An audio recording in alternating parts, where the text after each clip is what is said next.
engineer, PE, degreed engineer, mechanical engineering, and I've worked in the oil and gas business for 45 years.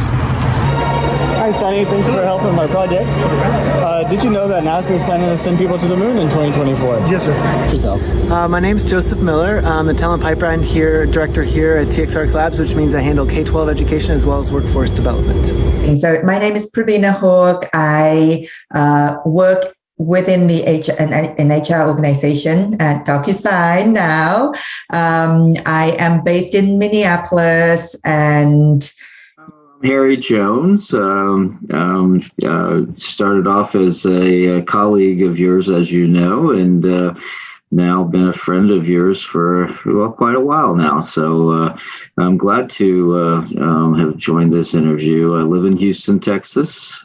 I started liking space when I was third standard, so I read a book called Space Encyclopedia, so which inspired me.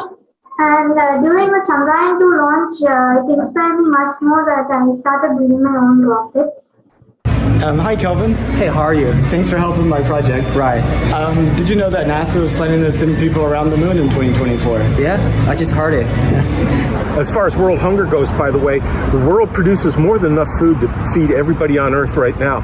The problem isn't food production, it's food distribution. And that's been true since certainly the 1970s when I first heard about it. And what do you hope we discover? Just to continue learning everything we can about space, making it easier to travel in space. I mean, the biggest problem for me right now is that we forgot how to make things. We thought that robots were going to take over and handle that for us. And the real problem is that we need people. We're going to continue to need people. The skill set is just changing. And I don't know that our education system right now is able to adapt fast enough. the moon and Venus, I think, right? And we looked out and I could not believe, because I was like, wait a minute, I would never have noticed. It was just so beautiful. It's just something that, you know, living in a small, big city like Minneapolis. So if it cost $1 million to get a gallon of water to the moon, what's it cost to get mining equipment to the moon? And how much does it cost to get what you extract? I mean, where's the freaking break-even point on getting these precious metals? Yeah, actually I'm 12 now. Oh, 12 now. Okay. Blue Origin has recently launched Jeff Bezos and his brother Mark Bezos and Oliver Damon. He's the youngest person now, 18 years old. And what do you think about it? I think it's awesome, actually. I mean, because NASA is doing an awesome job, you know, to help the people to explore the universe, the moon, you know, and the space station.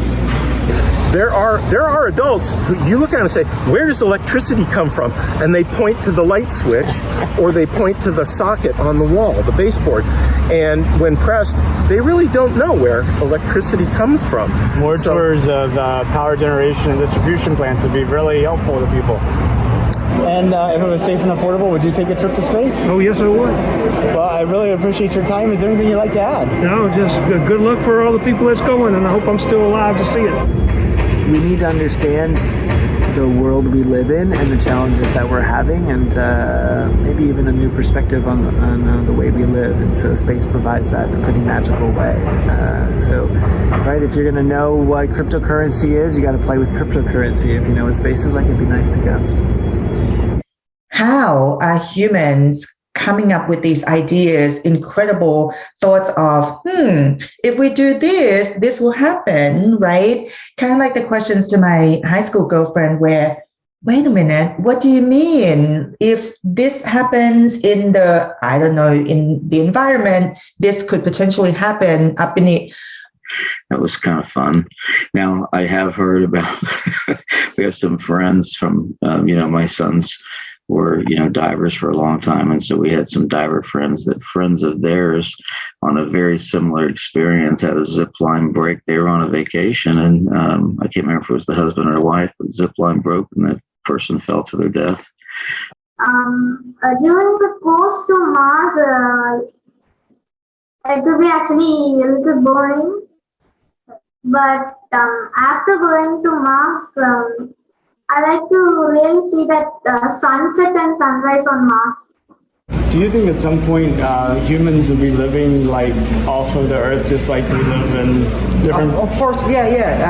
Definitely. Because I think because the Earth is not only like the plane in the whole universe, and I feel like there's like many planes. There's actually is capable for the human being to actually to live. So I think there's still a lot of places for us to explore. So. But thank you for having me. This has been really enjoyable, Nathan. Thank you so much, Pravina. And you have a good rest of your day. And I hope we get to meet again on one of my visits to Minneapolis. Yeah. Oh, yes. Let me know when you're in town, okay? Absolutely. That's good. Thank Take you. care. Bye. Bye-bye.